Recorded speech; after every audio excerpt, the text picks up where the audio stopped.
Howdy everyone, Pocho here with an Age of Magic video, and in today's video we're jumping into the arena to test the awakening skills of the assassins. They have received a little bit of a buff and it's decent. It is decent. It's really nice. I've looked through it and it is not horrible at all. Now I've said this in my previous videos, I'll say it in this video, and I'm going to say it in future videos.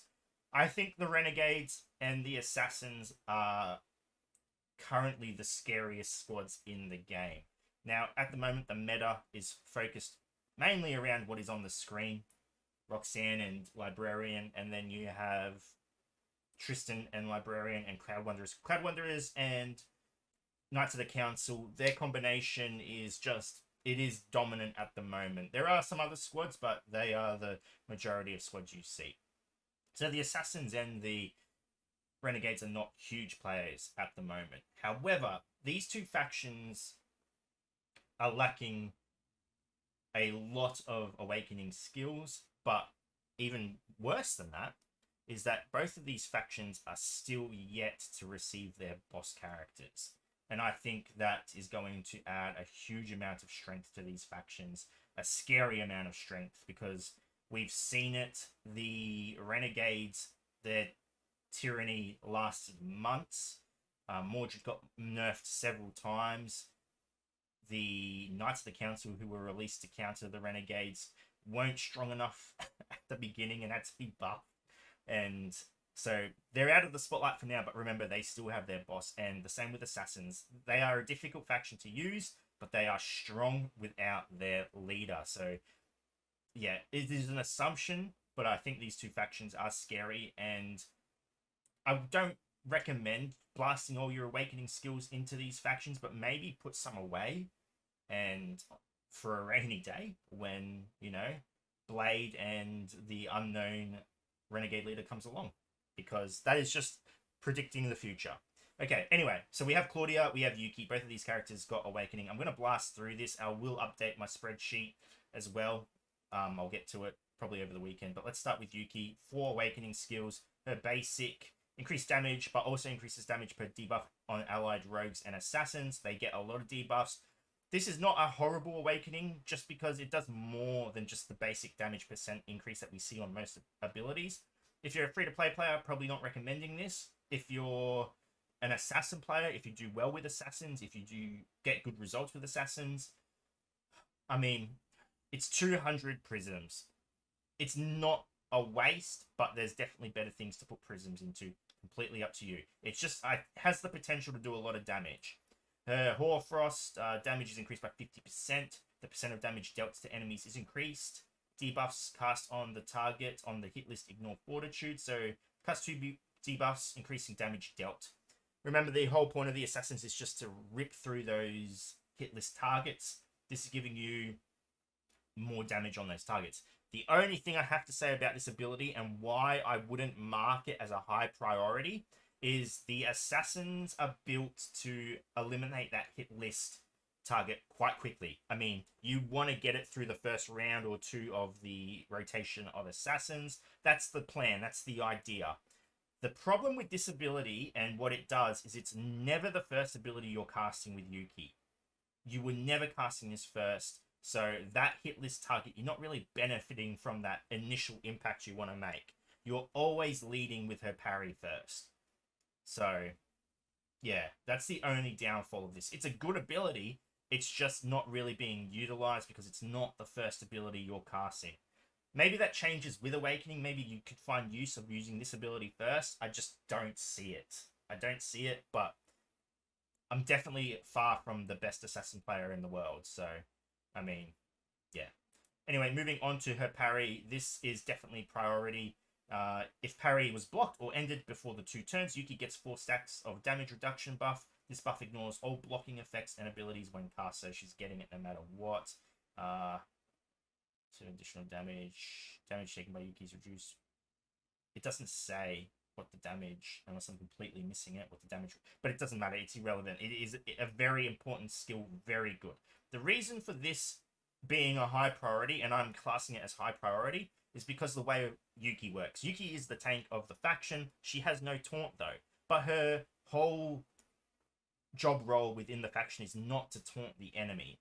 If they attack her, that's awesome. They're going to do a huge amount of damage back on themselves, but it's not to taunt. That is not her purpose. Her purpose is this. Damage taken by other allied assassins and rogues is reduced by 70%.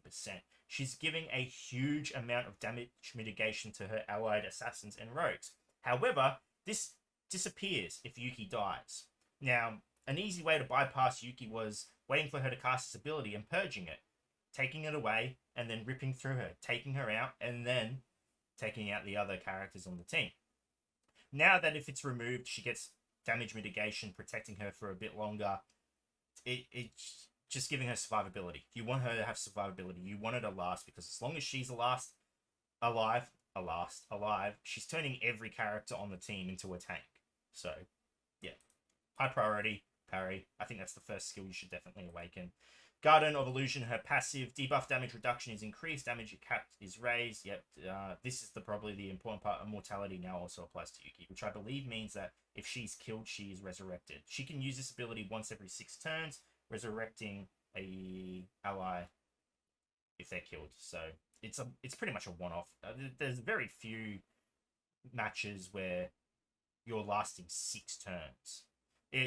There might be a Ramfit that gets to the 6th turn and he's just, or a Siegfried who's just refusing to die. But it's rare you're going to get much use out of this over 6 turns. Very, very rare.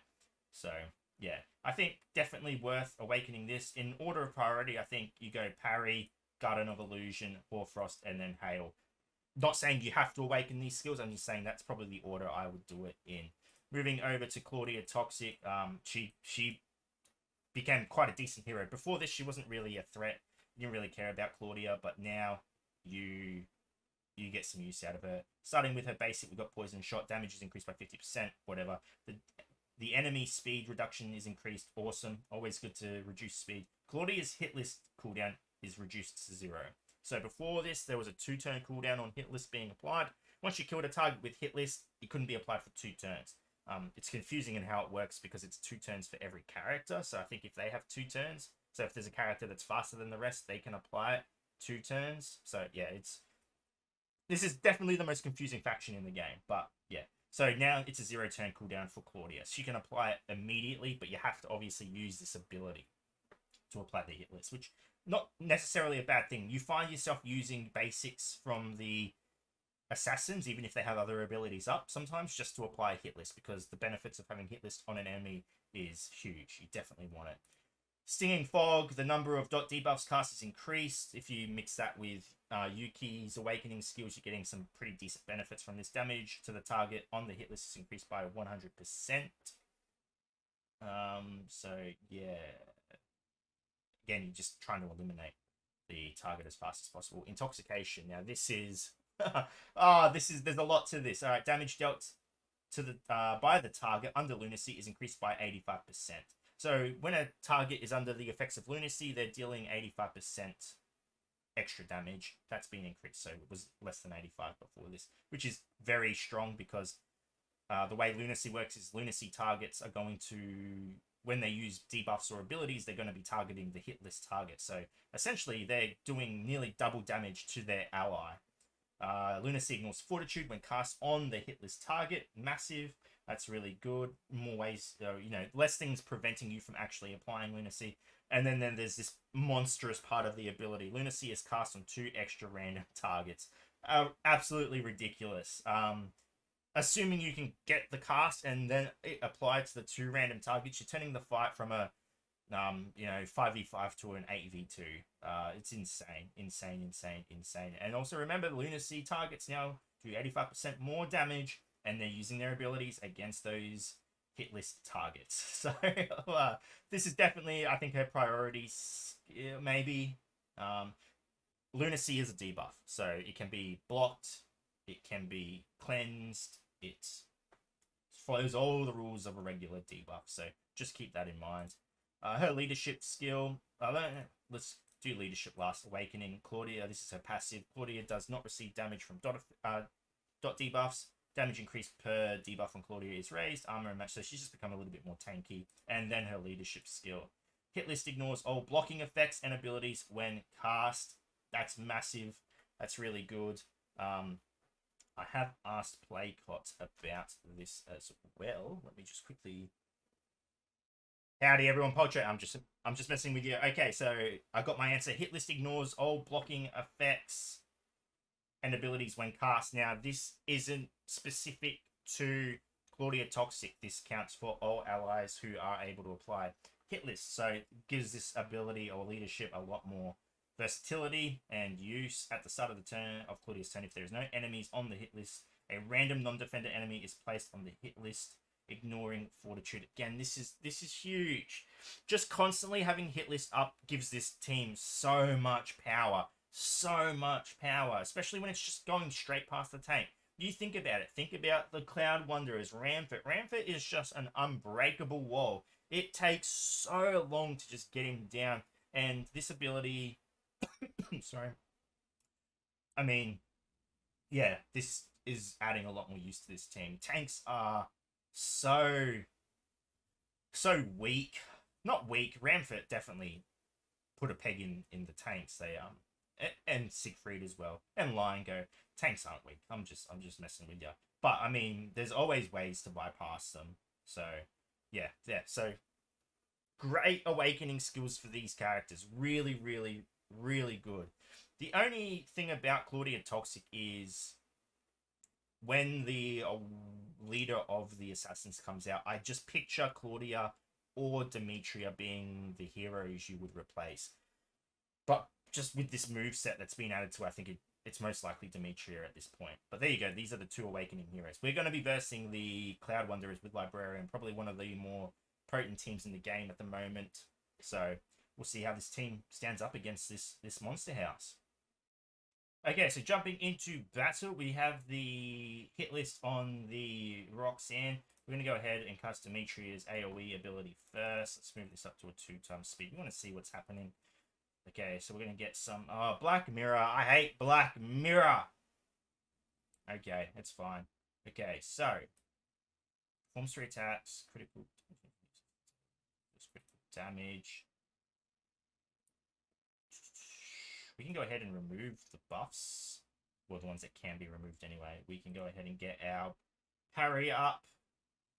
And eliminate that target. With our Captain John. We cannot cast our Lunacy because we have Black Mirror. We're going to go put the poisons up. It doesn't matter because the poison can't go on Claudia anyway, the dots. So it's irrelevant. Okay, so we're just going to use our basic here. Put the hit list up on the enemy. Got the hit list up and our Claudia. See you, Librarian, you loser. Okay, so hit list on the Ramfort is awesome because now when Demetria comes around, we're going to use our basic attack and cleanse those nasty buffs. Did we get rid of the... Did not get rid of... Why did we not get rid of the taunt? Ash is just going insane. I'm just going to use my basic here. Just saving the other ability.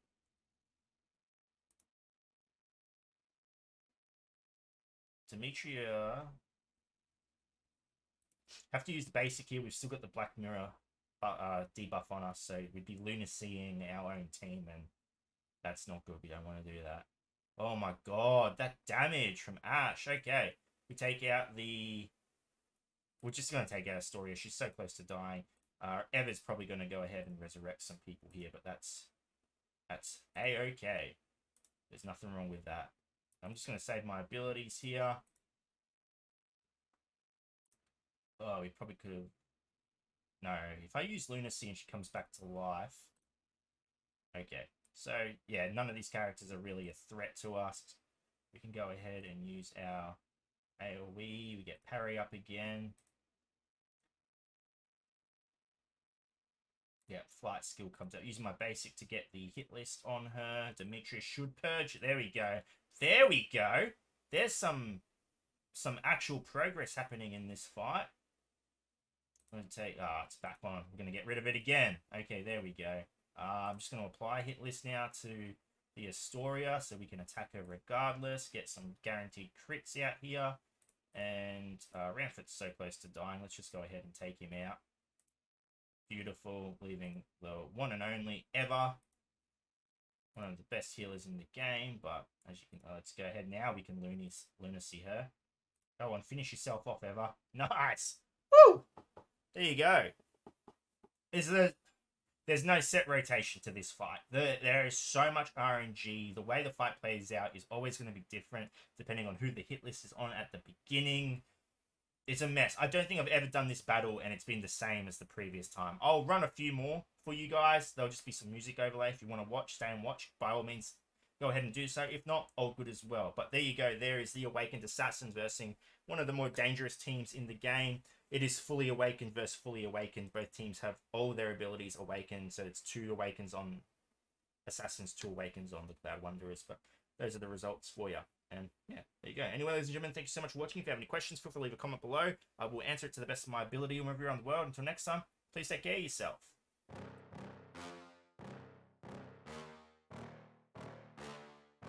Yeah. Please tell me that I can't, that I won't, that I fail, that I'll never make it out, yeah. Please tell me all the bad, never good, fill my head full of every single doubt, yeah. Please say any negative thoughts, I pop off when I hear people say I cannot. I get off to the thought of proving everyone wrong, I won't stop to the top, so you better back off and get lost. I'ma stay loud, stay proud, never running out, never heading south. I'll be spreading out, call it word of mouth, can't put me down, I'll be getting loud. You can have your doubts, not what I'm about, have your fucking cloud. It be raining now, I keep making sound, go another round, bitch I'm legend bound, can't stop me now. You don't wanna fuck with me, a slow burn like a disease. Just tell me that I can and I'll show you things that you couldn't believe. Just tell me that I can. Just tell me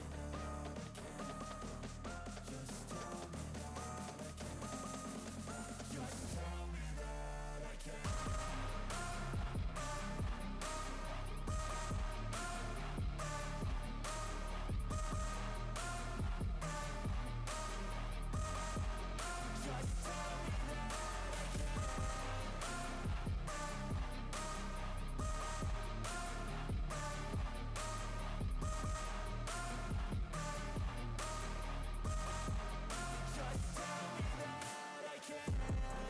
Anything negative, cause I just wanna hear it out your mouth, yeah. Give me fuel, it's a tool that I use to go ahead and run my fucking mouth, yeah. I take shots, I take loss, I make shots, I miss lots. That's how you get big boss, you get yachts, you swing lots and pop off a big shot. I ain't done chasing, got big dreams, bigger things, impatient. Who's at the top think they need replacement? Who's at the top think I'm gonna erase them? Face it, I don't give up quick, I don't give up shit, I won't give up this. Cause I know that I want it, know that I'm on it, I'll make it, I promise.